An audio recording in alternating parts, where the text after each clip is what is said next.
Good morning, sir. Good morning.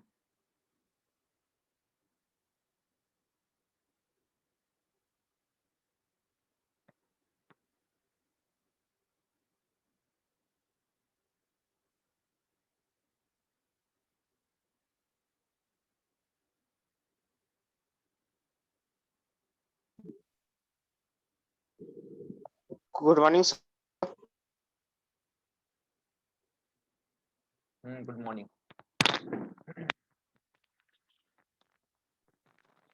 Good morning sir. हाँ, आज हम देखेंगे कि dynamic load and creep.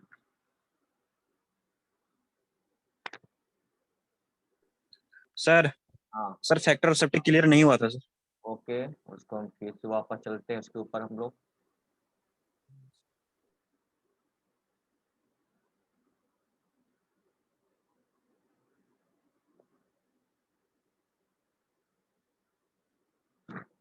Factor of safety.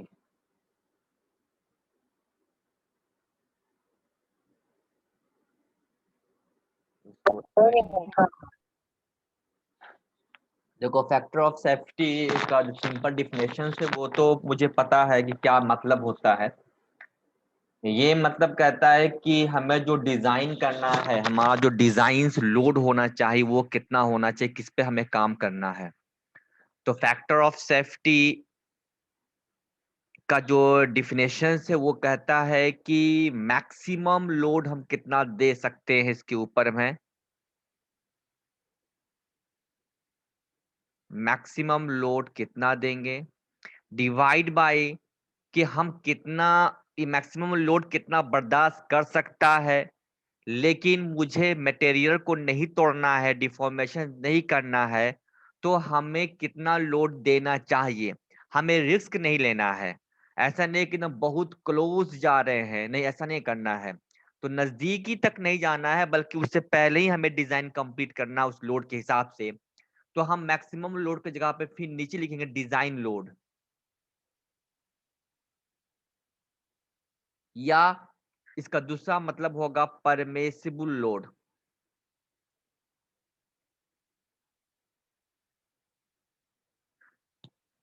अब ये जो मैक्सिमम लोड है ये कौन बताएगा? ये बताएगा कंपनी, या जो मटेरियल को बनाने वाला है वो बनाएगा। और वो भी इस मटेरियल का जो टेस्टिंग करेगा वो तुमको टेस्ट करके, मतलब स्टैंडर्ड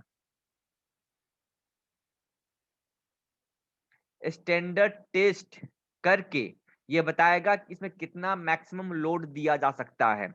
मैक्सिमम जो स्टैंडर्ड टेस्ट है वो हमारा यूटीएम मशीन में टेस्ट करके बता सकता है। डिपेंड करता है कौन सा चीज पर कैसा कर, चाहे शियर लोड हो, चाहे कंप्रेसिव स्ट्रेंथ हो, चाहे टेंसाइल स्ट्रेंथ हो। तो सभी का शक्ति, उसका क्षमता को ये कंपनी बताएगा। अब हम उस चीज को कहाँ पे यूज करेंगे, हम पब्लिक को देंगे, पब्लिक इसका कहाँ पे यूज करेगा। क्या गाड़ी का एक्सल बनाने में यूज करेगा या कॉलम बनाने में यूज करेगा, तो वो तो अब हमको डिपेंड करता है कि इसके ऊपर कितना लोड देना है।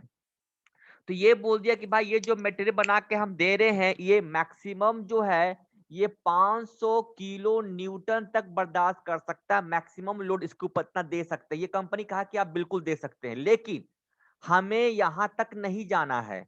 हमें डिजाइन इतना सेफ रखना है कि मटेरियल टूटे नहीं किसी भी केस में। तो हम 500 की जगह पर हम जो डिजाइन करना है वो कहाँ पे करेंगे? वो डिजाइन हम करेंगे लगभग, तुमको मान लो 400 किलो न्यूटन पर डिजाइन करना है। रिमेंबर, ये कंपनी बना के दिया है मटेरियल का स्ट्रेंथ, लेकिन जो डिजाइन करना है, उसका जो कंपोनेंट बनाना है, उसका जो यूज बनाना है, कहीं कहीं यूज होगा। जब यूज होगा तो हमें बताना है कि देखो ये 400 किलो न्यूटन तक ये इसके ऊपर लोड दिया जा सकता है। तो अब हमको देखो एक बस हम बनाते हैं, एक हम ये में गाड़ी है।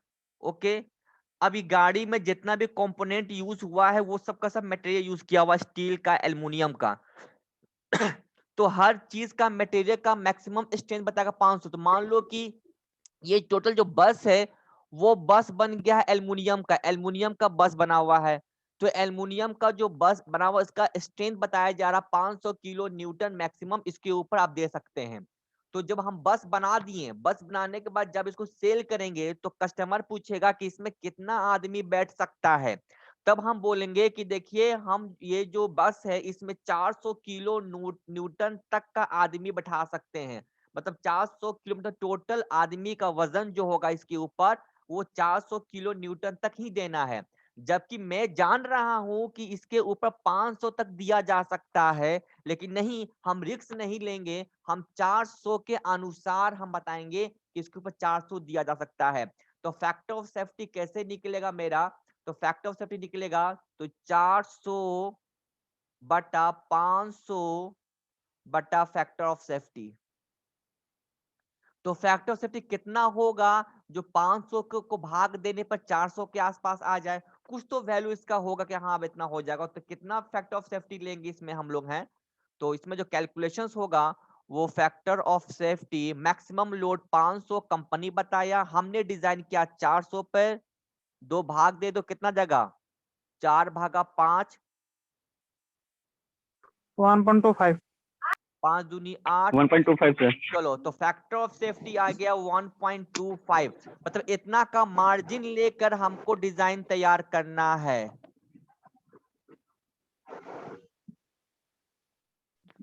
ये हुआ। अब आते हैं थोड़ा मैथमेटिकली जो कंडीशन जो एक्सप्लेन किए थे वो।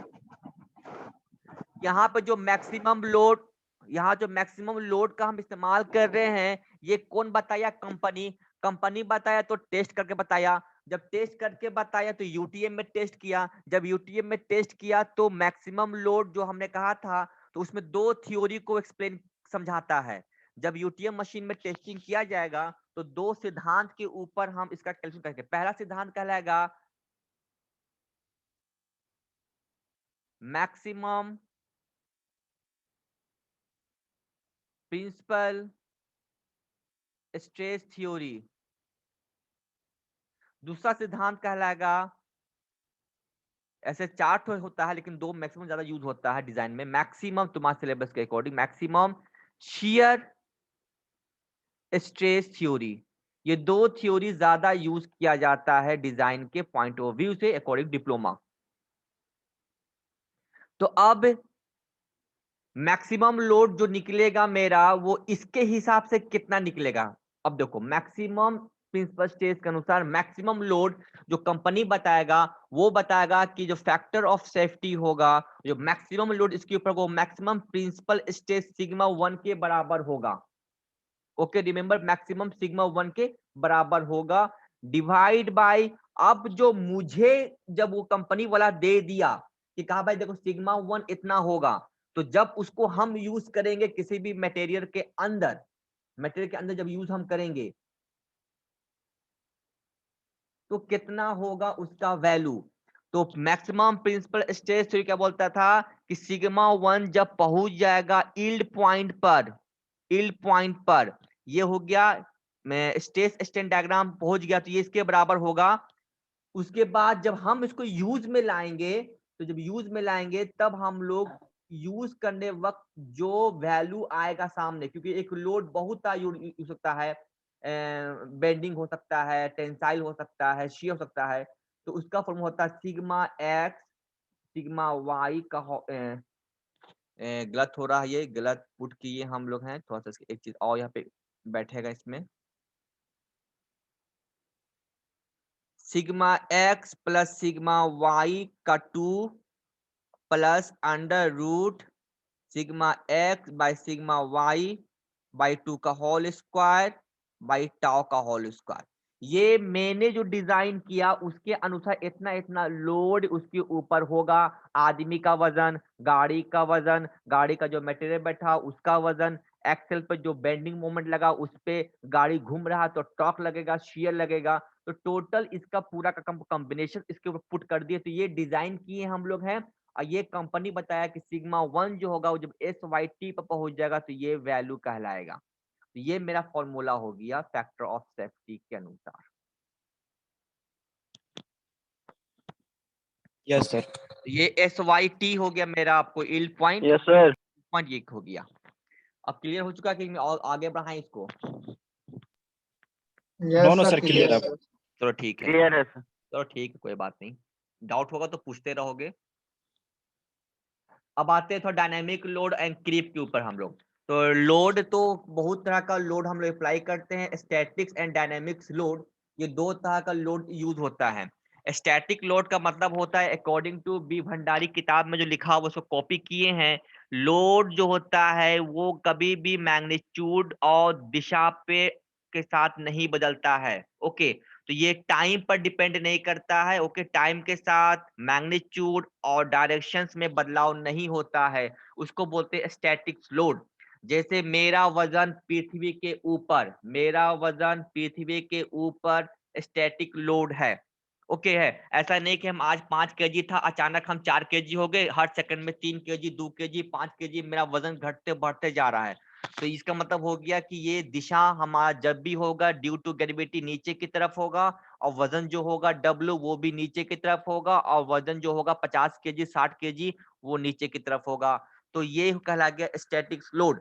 तो अगर हम यूटीएम मशीन में जाते हैं तो यूटीएम मशीन में क्या देखते हैं कि एक स्टैंडर्ड मटेरियल होता है, इसको हम इधर से खींचते हैं और बीच से तोड़ देते हैं।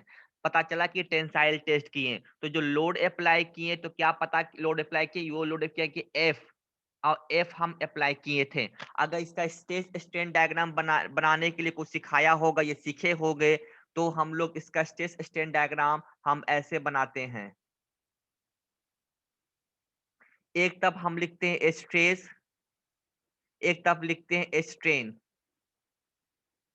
ओके, अगर इसको बहुत अच्छे से समझोगे तो ये स्ट्रेस और स्ट्रेन है। स्ट्रेस का फॉर्मूला होता है फोर्स बाय एरिया। तो यहाँ पे जो स्ट्रेस का जो फ्लक्चुएशन, जो स्ट्रेस बदल रहा है स्ट्रेन के साथ साथ, ये क्या बता रहा है कि कोई भी एक पार्टिकुलर लोड हम दे दिए। ओके, जैसे लोड हम दे दिए 50 kg 60 kg, अब वो देने के बाद इसमें हमारा क्या स्ट्रेन हो रहा है, मतलब कितना कितना इसमें एलोंगेशन हो रहा है। तो ये स्ट्रेस स्ट्रेन डायग्राम हो गया एक कांस्टेंट लोड अप्लाई करने पर। तो कांस्टेंट लोड अप्लाई कर दिए, उस पर देखना कितना ये टूटता है कि नहीं टूटता हमारा है। लेकिन डायनेमिक लोड बोलता है नहीं, ये मान में मतलब मैग्नीट्यूड में या दिशा में या दोनों, चाहे मैग्नीट्यूड डायरेक्शन दोनों चेंज हो सकता है टाइम के साथ, उसको बोलते हैं dynamic load. Okay, dynamic load को हम दो कैटेगरी में रखते हैं। पहला रखते हैं साइक्लिक लोड, दूसरा रखते हैं इम्पैक्ट लोड। बी भंडारी किताब में इसको बहुत ज्यादा एक्सप्लेन करके समझाया है, उस सभी को हम मतलब समरी करके यहाँ पे हम इस चीज को डाल दिए हैं, ताकि नोट्स बनाने वक्त तुम लोग को समस्या नहीं पैदा हो। तो साइक्लिक लोड और डायनेमिक लोड में क्या अंतर ये है, डायनेमिक लोड तो हो गया कि जिसका मैग्नीट्यूड चेंज होता चला जाए। जैसे कि अचानक लोड हम यूटीएम मशीन में 50 न्यूटन दिए थे, अचानक हम यहाँ पे 60 कर दिए, फिर अचानक 40 कर दिए, फिर अचानक 30 कर दिए, फिर अचानक 50 कर दिए। तो क्या देखें कि मैग्नीट्यूड हम बदल रहे हैं। अच्छा, इसमें दिशा कांस्टेंट है क्योंकि इसमें टेंसाइल फोर्स लगा रहे हैं। अचानक क्या किए कि 50 का हम टेंसाइल लगाएं, इसको थोड़ा मिटा देते हैं हम हैं। जैसे मान लो कि अचानक यहाँ पे हम लगाए टेंसाइल फोर्स 50 का न्यूटन का, अगला बार क्या किए टेंसाइल के जगह पे यहाँ पे कंप्रेसिव लगा दिए 40 का। तो क्या समझे कि दिशा भी डायरेक्शन भी चेंज हुआ और प्लस हमारा मैग्नीट्यूड भी चेंज हुआ। तो ये दोनों चीज इसको ही बोलते हैं हम डायनेमिक लोड। ओके, अब इसको दो कंडीशन रखते हैं। पहला होता है साइक्लिक लोड। साइक्लिक मतलब साइकिल के चक्का की तरह, मतलब ये मैग्नीट्यूड में वेरीज करता है, दिशा भी करता है, लेकिन रिपीटेटिव साइक्लिक मैटर में करता है। जैसे साइकिल का चक्का घूमता है ना, एक पार्टिकुलर टाइम के बाद वापस आ जाता है। जैसे यहाँ चलना शुरू किया फिर घूम के आ गया, इसी को बोलते हैं साइक्लिक लोड। एक होता है इम्पैक्ट लोड। इम्पैक्ट लोड का मतलब होता है applied suddenly to member with high velocity. जो तुम लोग 4P और आई जोड टेस्ट करते थे, 4P या आई जोड जो टेस्ट करते थे, वो इम्पैक्ट लोड कहलाता है, अचानक ऊपर से नीचे धक्का मारेगा। दूसरा एग्जांपल ले सकते हो, पंचिंग मशीन अचानक पंच मारेगा, नीचे से गड्ढा करके ऊपर चला जाएगा, ये भी हमारा इम्पैक्ट लोड हो गया है। तो सडनली लोड को चेंज कर देना, ओके है, उसके बाद अचानक रुक जाना, उसी को बोलते हैं इम्पैक्ट लोड। जैसे यहाँ पे क्या था, इसको बोलते हैं कांस्टेंट लोड, यहाँ पे होता है कांस्टेंट लोड।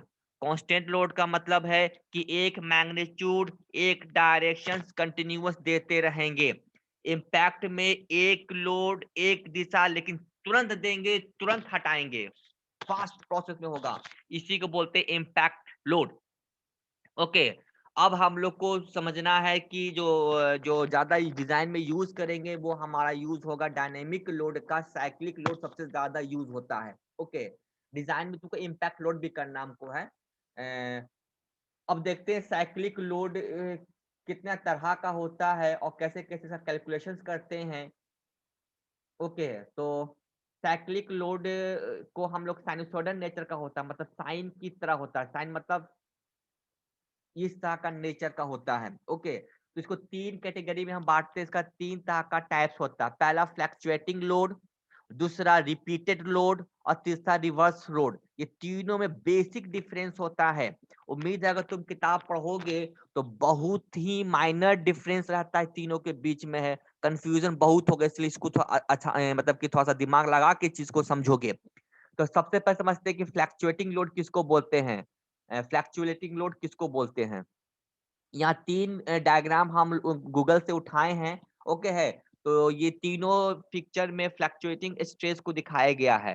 तो एक को फ्लैक्चुएटिंग स्ट्रेस दिखाया गया है, ओके, दूसरा को दिखाया गया रिपीटेड और तीसरा किया गया रिवर्स स्ट्रेस दिखाया गया है। आइए समझते हैं क्या होता है तीनों का तीनों चीज को। काश वीडियो क्लास में होता तो कुछ प्रैक्टिकल करके दिखाते हैं हम लोग हैं। मान लो कि तुम लोग के पास एक छड़ी है, ठीक है। एज्यूम करो कि तुम ऐसा करो कि सब लोग तुम लोग आसपास कोई कागज या पेन या पेंसिल टूट जाएगा, पेन भी टूट जाएगा। एनीवे अगर किसी के पास पेन है तो पेन को अपने पास रखो और पेन को, जैसे ये पेन है तो ये पेन है, ये पेन है मेरा, ओके, ये पेन हुआ। पेन को एक तरफ से यहां से हाथ से पकड़ लो, एक पॉइंट को यहां से हाथ को पकड़ लो। पकड़ने के बाद ये करोगे तो ये तीनों चीज तुमको आसानी से डिफरेंशिएट कर पाओगे। पकड़ने के बाद ये इसका सेंटर हो गया, पेन का सेंटर हो गया। इसको हम कुछ दूसरे कलर पेंसिल का यूज करेंगे। तो ये पेन का सेंटर हो गया है तुम लोग का, जो कि पेन के निब से बाहर निकलेगा। ओके है, अब होने के बाद इस पेन को बैंड करो। ध्यान दे, इतना बैंड करोगे कि ताकि टूटे नहीं। तो जब बैंड करोगे तो पेन को बैंडिंग बहुत माइनर होगा, ठीक है। ये पेन को बैंड किए, हल्का सा माइनर बैंड करोगे। जब बैंड करोगे, ओके, जब बैंडिंग होगा तो पता चला कि इसके ऊपर टेंसाइल फोर्स लगा सिग्मा टी, नीचे में लगा कंप्रेसिव स्ट्रेस। ओके, मतलब एक ही नेचर का है। नेचर का मतलब हो गया कि मैग्नीट्यूड तुम्हारा एक ही हो गया है। तो हम अगर ऊपर वाले को फोकस करें तो यहाँ पे टेंसाइल, नीचे वाला कंप्रेसिव, ओके है। तो कोई एक फाइबर पे हमको फोकस करना है, टेंसाइल वाला अपर फाइबर या नीचे वाला कंप्रेसिव। तो नाम देते हैं ए बी। तो पेन का ऊपरी पार्ट को ए बी, सी डी, नीचे वाले को हम नीचे मान ली फाइबर को ये। तो कोई एक फोर्स लगा के हम खींचे, ओके। अब क्या करो कि फिर इस पेन को अब बेंडिंग करो इधर से। अब पेन का मुंह को अब ऐसे बेंड करो, ठीक है। जब ऐसे बेंड किए तो अब इस पार्ट को क्या देखें, इस पार्ट में अब कंप्रेसिव हो गया, इस पार्ट में टेंसाइल हो गया। लेकिन थोड़ा सा इसमें गौर करोगे, गौर करने के बाद ये है कि जिस फोर्स से तुम नीचे की तरफ बेंड किए थे उतना ही फोर्स नहीं, उससे कुछ ज्यादा फोर्स या उससे कुछ कम फोर्स कम लगा सर। से हम इसको बैंड करेंगे ऊपर की तरफ। तो जो सिग्मा टी यहाँ पे लगा था उतना ही सिग्मा टी यहाँ पे कंप्रेसिव, यहाँ पे कंप्रेसिव 2, यहाँ सिग्मा कंप्रेसिव 1, यहाँ टेंसाइल 2। तो क्या दोनों का मैग्नीट्यूड, यहाँ जिस सेक्शन पे टेंसाइल लगा था उतना ही मैग्नीट्यूड का क्या यहाँ पे कंप्रेसिव भी लगेगा। अगर इसका मोमेंट यहाँ पे जो नीचे मोमेंट लगाए, मोमेंट जो लगाए अपने हाथ से, वो मोमेंट m1 था और यहाँ पे जब ऊपर लगाए ये मोमेंट m2 था। मतलब m1 is not equal to m2। तो क्या सिग्मा T1 का मैग्नीट्यूड, क्या सिग्मा C2 का मैग्नीट्यूड सेम नहीं होगा? क्योंकि अलग अलग हम बेंडिंग अप्लाई किए हैं। तो ऐसे केस को बोलते हैं फ्लैक्चुएटिंग स्ट्रेस, जो फ्लैक्चुएट कर रहा है, कोई भी एक नियंत्रण, एक नियम के अनुसार ऊपर नीचे नहीं कर रहा है। तो कभी यहाँ ज्यादा, फिर क्या किए, फिर जब नीचे किए तो ज्यादा कर दिए। जैसे अब की बार पेन को ऐसा तुम लोग बेंड कर दिए, तो इसके तुलना में, इसका तुलना में ज्यादा बेंडिंग हो गया, तो यहाँ पे लगा दिए M3। अब यहाँ पे जो सिग्मा टी पैदा हुआ, सिग्मा T3, क्या ये सिग्मा T1 के बराबर है? नहीं, क्योंकि मोमेंट अलग लगाए हो। अब सवाल है कि सर मोमेंट होने से सिग्मा टी में अंतर क्या है? तो ये बहुत ही बेसिक इक्वेशन होता है बेंडिंग स्ट्रेस का, My/I, जिसको बेंडिंग स्ट्रेस बोलते हैं हम लोग हैं। तो bending stress depends on moment, तो मोमेंट अलग तो बेंडिंग स्ट्रेस भी अलग अलग होगा। तो एक अलग तरीका से हम फ्लैक्चुएटिंग कर रहे हैं, मतलब एक होता है एक निरंतर कांस्टेंट रूप से बदल नहीं रहे हैं बार बार। समझ लो बस ऐसा एग्जांपल है कि तुम पानी पी रहे हो, तो कभी एक मिनट में तुम 5 गिलास पानी किया, अगला बार में तुम 1 मिनट में 3 गिलास पानी पिया, फिर अगला मिनट में तुम 1 गिलास पानी पिया। मतलब तुम्हारा जो पीने का जो तरीका है टाइम के साथ वो फ्लैक्चुएट कर रहा, कोई कांस्टेंट रूप से तुम्हारा नहीं हो रहा, इसी को बोलते हैं फ्लैक्चुएटिंग स्टेट। इसको अगर हम लोग साइनसोइडल के टर्म से समझाए जाए, थोड़ा सा इसको मिटा देते हैं। अब कुछ क्वेश्चन तो अब तक पूछो इसमें।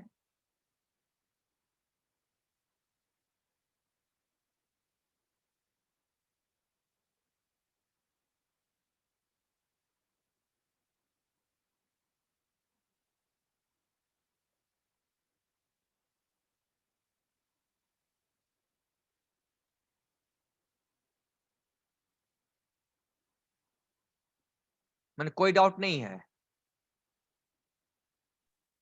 No sir. क्लियर है सब है? Yes sir. तो ठीक है, हम आगे बढ़ते तब हैं, ठीक है ना? डाउट होगा तो जब हम ऑब्जेक्टिव क्वेश्चन देंगे तो उस समय समझ में आ जाएगा कि तुम्हारा डाउट है कि नहीं। उसके बाद हम 1-2 क्वेश्चन जरूर देंगे तो समझ में आ जाएगा कि तुम्हारा डाउट है कि नहीं है। तो अब देखो यहाँ पे डायग्राम, यहाँ पे टाइम के साथ, यहाँ पे टाइम के साथ हम डायग्राम को ड्रॉ कर रहे हैं। यहाँ पे स्ट्रेस हो गया तो स्ट्रेस एंड टाइम के साथ हम डायग्राम को ड्रॉ कर रहे हैं।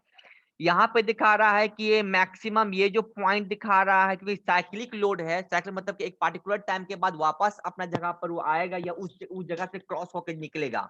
तो ये बता रहा है मैक्सिमम स्ट्रेस हम पैदा किए इसके ऊपर, फिर हम नीचे की तरफ गए मिनिमम स्ट्रेस पैदा किए। तो इस तरह से ये मैक्सिमम मिनिमा एक हमारा फ्लैक्चुएट कर रहा है किसी अलग अलग वैल्यू के साथ। तो ये चीज हो गया। तो इसका एक मीन वैल्यू हम निकालेंगे, मीन वैल्यू, वो मीन वैल्यू हो गया सिग्मा एम, ओके। और एक होगा एम्पलीट्यूड स्ट्रेस, जिसको हम कहते हैं कि मीन वैल्यू से जो maximum value either minimum value के डिस्टेंस को हम बोलते हैं, हम एम्पलीट्यूड स्ट्रेस कहा जाता है। अब एम्पलीट्यूड स्ट्रेस का को कैसे हम निकाल सकते हैं, इसका फॉर्मूला कैसे हमारा कैसे निकल सकता है? एम्पलीट्यूड हमारा है, तो अब यहाँ पे मैक्स, ये जो मीन है वो मीन कैसे निकलेगा? तो मीन निकलेगा मेरा, मीन कैसे निकलेगा मेरा, मीन कैसे निकलेगा? मीन एवरेज, एवरेज हो गया तो सिग्मा एवरेज निकालेंगे, एवरेज सर। और सिग्मा मिनिमम बटा 2, ये निकल गया तुम्हारा मीन। अब बताओ ये इसका नाम हो गया मीन स्ट्रेस, मीन स्ट्रेस। अब बताओ कि एम्पलीट्यूड स्ट्रेस कैसे निकलेगा? इसको बोलते हैं एम्पलीट्यूड स्ट्रेस। तो अब एम्पलीट्यूड स्ट्रेस कैसे निकलेगा?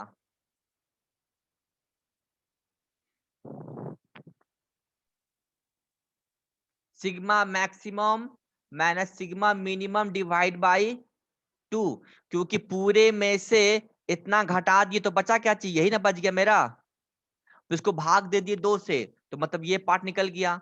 तो ये निकल गया एम्पलीट्यूड स्ट्रेस। तो मतलब मीन स्ट्रेस से एक ऊपर की तरफ कितना फ्लैक्चुएट कर रहा है, कितना जा रहा है। अब यहाँ पे एक चीज तुमको समझ जाना है कि ये जो मैक्सिमम, अच्छा ये भी हो सकता है मेरा है, जैसे मान लो कि ये चीज हुआ तो हम मैक्सिमम कभी ज्यादा दिए, मिनिमम कभी कम दिए, फिर मैक्सिमम बहुत ज्यादा दिए, फिर कभी मिनिमम ऐसे दिए, तो ये कैसा स्ट्रेस कहलाएगा? ये कहलाएगा फ्लैक्चुएटिंग स्ट्रेस कहलाएगा, क्योंकि कभी ये मैक्सिमम ऊपर की तरफ गया, ओके, मिनिमम इससे ज्यादा गया, देखो यहाँ पे हो गया मिनिमम, ओके, मिनिमम 1, यहाँ पे मेरा मैक्सिमम, फिर ये मैक्सिमम बहुत ज्यादा, फिर मिनिमम बहुत कम है, तो ये क्या कर रहा है कि एक नियंत्रण कांस्टेंट रूप से इसमें वेरिएशन नहीं हो रहा है। तो इसलिए हम यहाँ पे एक मैक्सिमम मिनिमा का वर्ड का इस्तेमाल किए कि एक मैक्सिमम एक हमारा मिनिमम जो होगा, एक जो पैदा होगा उस स्ट्रेस का हम डायग्राम ड्रॉ कर रहे हैं। तो ये हो गया मेरा फ्लैक्चुएटिंग स्ट्रेस। अब आते हैं कि रिवर्स रिपीटेड स्ट्रेस किसको बोलते हैं हम लोग हैं। रिपीटेड स्टेट का मतलब हो गया, जिसको हम यहाँ से फिर से मिटा देते हैं, इस चीज को है, ये सब फॉर्मूला याद करोगे, जगह के लिए हम मिटा रहे हैं। अब आते हैं रिपीटेड स्टेट किसको बोलते हैं। रिपीट, यहाँ पे गौर करोगे कि जो मिनिमम स्ट्रेस है वो 0 आ जा रहा है, जो मिनिमम स्ट्रेस है, जो मिनिमम था वो 0 पर आ गया है, और मैक्सिमम जो था वो मैक्सिमम पे कोई पार्टिकुलर पॉइंट पे मेरा मैक्सिमम वो मेरा है, तो मैक्सिमम तो है लेकिन मिनिमम जो है वो 0 हो रहा है। अब मिनिमम जो 0 हो रहा है इसका मतलब क्या हम समझ रहे हैं? इसका समझ रहे हैं कि मिनिमम जो वो 0 जा रहा है और मैक्सिमम एक पार्टिकुलर पॉइंट पे जा रहा है। इसका एग्जांपल ऐसा होगा, मतलब ये मेरा पेन रहा, इसको बैंड किए, जब बैंड किए तो बैंड ऐसा हुआ, ये रहा न्यूट्रल एक्सिस से दूरी, ये रहा न्यूट्रल एक्सिस, ओके, ये रहा मेरा sigma T, okay, sigma T मेरा यहाँ पे हो गया है, और यहाँ पे मेरा कंप्रेसिव जो यहाँ पे मेरा जो पैदा होना था वो पैदा हो गया। अब याद रखना है कि जो डायग्राम हम तैयार करें किसी पार्टिकुलर के लिए, मतलब कि जैसे हमारा टेंसाइल, तो टेंसाइल के लिए हम बना रहे, कोई भी एक पार्टिकुलर फाइबर के लिए बना रहे हैं, जैसे ऊपर के लिए ए बी, तो ए बी के लिए हम तैयार कर रहे हैं, ओके, टेंसाइल के लिए तैयार कर रहे हैं, नॉट कंप्रेसिव। अगर चाहोगे तो कंप्रेसिव के लिए भी कर सकते हो। तो जब हम ये बेंड किए तो मैक्सिमम इसमें टेंसाइल पैदा हुआ, ये टेंसाइल पैदा हुआ सिग्मा टी। अब क्या करो कि वापस इसका मैक्सिमम हो गया, तो अब क्या करो कि इसको फिर से सीधा कर दो, तो फिर जब सीधा कर दिए तो यहाँ पे सिग्मा टी कितना पैदा हुआ? 0 0 ओके 0, तो यहाँ पे हो गया मिनिमम 0।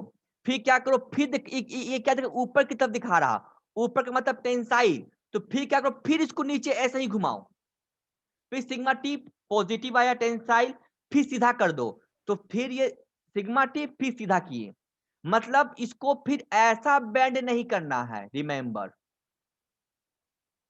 ऐसा बेंड करते तो ये सिग्मा सी बनता, सिग्मा सी का मतलब हो गया मेरा नेगेटिव बन जाता, नेगेटिव मतलब हमारा हो गया कि वो नीचे की तरफ मूव करेगा, तो यहाँ पे कुछ वैल्यू होता, रिमेंबर कुछ वैल्यू होता मेरा यहाँ पे है, जबकि यहाँ कुछ वैल्यू नहीं है, मतलब स्ट्रेस 0 है, मतलब एक तरफ बेंड किए फिर वापस लेते हैं, फिर उसी दिशा में बेंड किए फिर वापस लेते हैं, यही असल होता है रिपीटेड स्ट्रेस।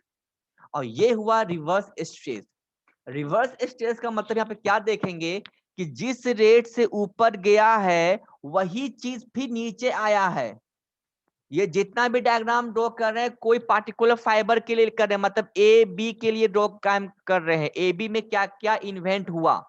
अब इसमें क्या है, रिवर्स में क्या है कि रिवर्स में हम जिस रेट से, जिस मोमेंट से हम बेंड किए एम, जो कि सिग्मा टी पैदा हुआ, फिर से क्या करते हैं कि फिर से हम उसको उल्टा घुमाते हैं और फिर हमको ऐसे हम उसको पैदा करते हैं इस तरह का, लेकिन सेम मोमेंट लगाकर, मोमेंट में कोई बदलाव नहीं, सेम मैग्नीट्यूड का मोमेंट हम अप्लाई किए, तो जब यहाँ पे सिग्मा टी था तो सिग्मा सी कितना होगा?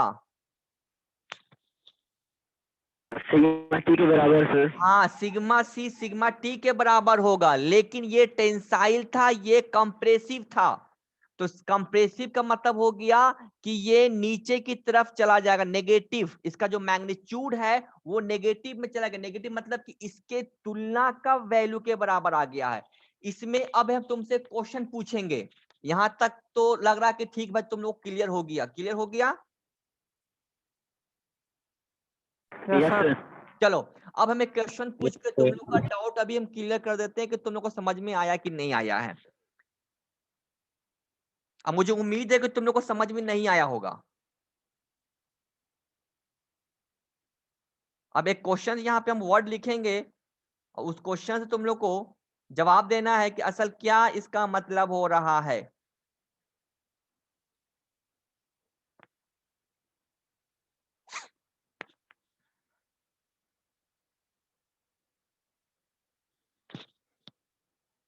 सिग्मा टी और सिग्मा सी बराबर है।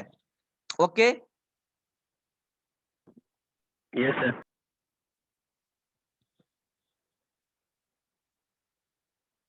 इस दोनों को अगर हम लिख देंगे, दोनों को अगर हम लिख देंगे तो इसका इसके लिए कौन सा डायग्राम बनाओगे?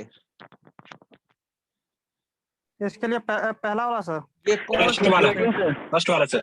फर्स्ट वाला बनेगा? अच्छा, फर्स्ट वाला बनेगा यस सर। और क्लियर है। तो फर्स्ट वाला क्योंकि यहाँ पे टेंसाइल ज्यादा है, ओके, और कंप्रेसिव छोटा है। तो कंप्रेसिव छोटा का मतलब यहाँ Yes. पे, अच्छा ये जो कंप्रेसिव बता रहा है, ये कंप्रेसिव किसका बता रहा है? दूसरा क्वेश्चन नंबर, अगर ये मेरा पेन है, ओके, पेन को बेंड किए, पेन ऐसा बना। पहला केस, इनिशियल पॉइंट पेन ऐसा था, जब मोमेंट लगाए तो पेन ऐसा बना। यहाँ मोमेंट लगा दिए m1, और उसके बाद फिर हम लगा दिए किए पिक्चर 3, मोमेंट नीचे की तरफ m2। तो ये जो ऊपर वाला फाइबर है इसमें लगा सिग्मा टी, तो सिग्मा सी ये किस चीज को रिप्रेजेंट कर रहा है? नीचे वाले को?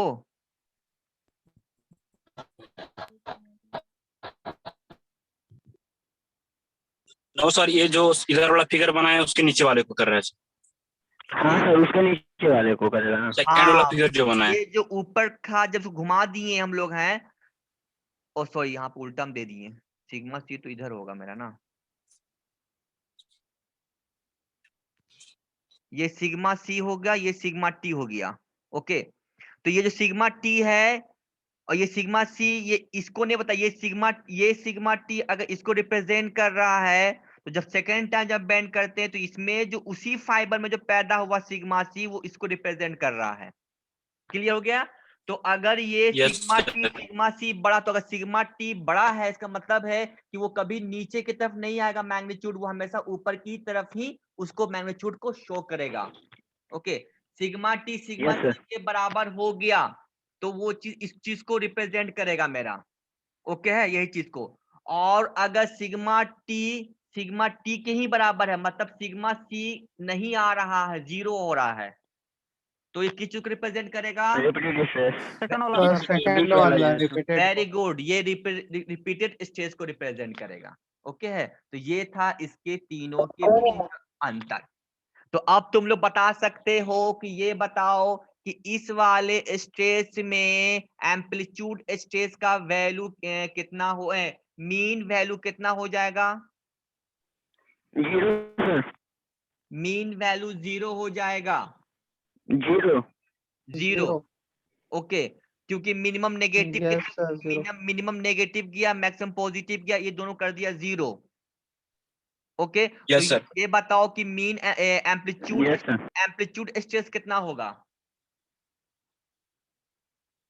Amplitude तो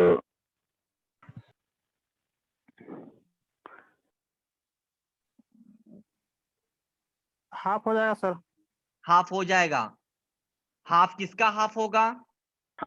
नेगेटिव किसी का भी ले सकते हैं सर। पॉजिटिव का हाफ। नेगेटिव वही किसी का भी हाफ से। हाफ ले लेंगे? Yes sir. गलत हो जाएगा। सर my बाय 2i इस तरह होगा सर। तुम सिंपल यहाँ पे देख सकते हो,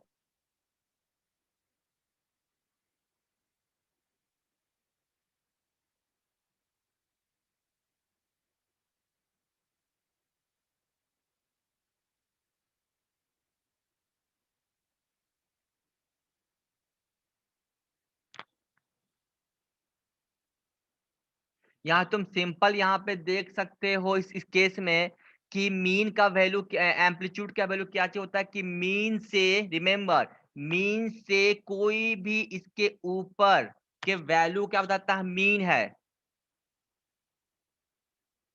ओके है, तो यहाँ पे जो मीन का वैल्यू किसके बराबर हो जाएगा मेरा? तो मीन का क्या मतलब होता है? मैक्सिमम माइनस मिनिमम बटा 2। मिनिमम तो अब यहाँ पे मैक्सिमम sir. और मिनिमम दोनों तो बराबर ही है, ओके है, लेकिन एक में नेगेटिव लेना था, नेगेटिव ये भी नेगेटिव, पॉजिटिव बाय 2, यस तो Yes, यहाँ sir, पे yes, क्या sir. होगा? 2 मिनिमम ले लो या मैक्सिमम ले लो, डिवाइड बाय 2। तो जो मीन होगा वो चाहे आइदर मिनिमम के बराबर हो सकता है या मैक्सिमम के बराबर हो सकता है, yes sir. Okay. Yes, sir. अब इसमें बताओ कि इसका क्या होगा एम्पलीट्यूड का वैल्यू?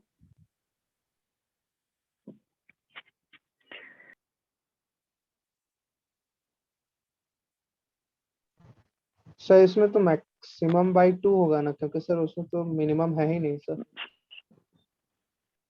ये भाई सर इसमें भी मिनिमम मिनिमम या मैक्सिमम उसका एम्पलीट्यूड का ले लेंगे, मतलब मैक्सिमम का वैल्यू लेंगे या फिर मिनिमम का लेंगे? यहाँ तो सबसे पहले क्योंकि बात सर, उसमें भी सबसे पहले बात उसमें मिनिमम 0 ही है, तो मिनिमम कैसे लोगे? यस, तो मैक्सिमम बाई 2 हाँ, होना चाहिए सर मैक्सिमम, इसका। हाँ हाँ मैक्सिमम 2, ये सब चीज तो अपना दिमाग में अपना रखना है, ओके है, कंफ्यूज नहीं करना इसमें कैसा मिन, तो यहाँ पे हम मिनिमम 0, तो मिनिमम कभी नहीं हो सकता इस पे है। अब आते हैं जरा समझते हैं कि इसको कौन, Yes, sir. ये जो फ्लक्चुएटिंग स्ट्रेस, ये जो मेरा डायनेमिक स्ट्रेस है, इसको कैसे पता चल ये निकालते हैं? इसको निकालने वाला एक साइंटिस्ट था जिसका नाम था R.R. मूरे। तो R.R. मूर एक साइंटिस्ट का नाम था जिसने फ्लक्चुएटिंग स्ट्रेस को रिप्रेजेंट, मतलब समझाया क्या होता है, मतलब डायनेमिक लोड को समझाया। तो डायनेमिक लोड जब भी किसी भी मटेरियल के ऊपर पड़ता है तो उस समय डायनेमिक लोड के स्ट्रेंथ को जो समझाया वो कहलाता है fatigue strength. Fatigue strength dynamic load के साथ हम समझाते हैं फैटिग स्ट्रेंथ। अगर कोई कहे कि अगर स्टैटिक लोड हम दें तब कौन सा स्ट्रेंथ को वो समझाएगा? तो जब स्टैटिक लोड देंगे मतलब यूटीएम मशीन में टेस्ट करेंगे, लोड में कोई फ्लक्चुएटिंग नहीं होगा, तो उस समय हम उसका यील्डिंग टेस्ट करते हैं, मतलब इलास्टिक फेल्योर चेक करते हैं, जो कि हमारे सामने क्या आता है? यंग्स मॉडुलस ऑफ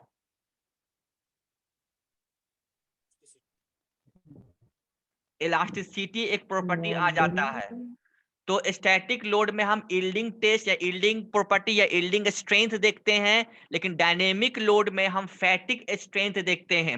अब इसको आम भाषा में आओ समझ लो, जिसका मकान बनता है तो देखोगे कि एक मजदूर जो होता है वो ये छड़ का एक कॉलम तैयार करता है। Yes sir. कॉलम को Yes, देखोगे कि एक छड़ से चारों तरफ से इस तरह से बांध देता है जब ढलैया होता Yes, कुछ sir. चीज का होता है, Yes, sir. अरे ठीक है ना। इसको बनाने रिंग के सर। उसमें क्या करता है कि ये चीज को एक तार से बांधता है, पतला पतला तार से। yes, yes sir. सर। देखे हो कि नहीं देखे हो, पहले बताओ।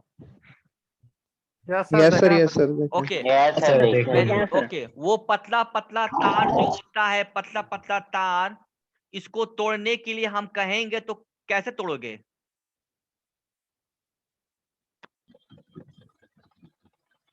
मोड़ के सर Sir, ऐसे ऊपर ऐसे नीचे वेरी गुड। टूट जाता है, तो हाँ, मोड़ के। इसको हम लोग टूट मोड़ गया। के, मतलब क्या हाँ। करते हैं कि हाथ से कभी ऐसे किए, फिर इसको कभी ऐसे किए, फिर ऐसे किए, फिर ऐसे किए, मतलब इस तरह से करते हैं तो यहाँ से मेट टूट जाता है। Yes, sir. Yes sir okay, लेकिन Yes, जब sir. इस तार के ऊपर हम भारी से भारी वजन दे देते हैं, कई कई टन, रिमेम्बर कितना कितना टन इसके ऊपर दे देते हैं, तब भी ये तार नहीं टूटता है। लेकिन इसको तोड़ने का तरीका है Yes, कि sir. हम तो बैंड करके तोड़ देते हैं। तो पता चला कि ये तार जो मटेरियल हुआ इसका टेंसाइल स्ट्रेंथ बहुत ज्यादा है, क्योंकि हम फोर्स लगा रहे नीचे की तरफ, तो इसका टेंसाइल स्ट्रेंथ बहुत ज्यादा है, लेकिन इसका फैटिग स्ट्रेंथ बहुत ही कम है। क्योंकि हम लोग क्या करते हैं कि जब बैंड करते हैं तो ऐसे बैंड किए, फिर हम लोग इसको ऐसे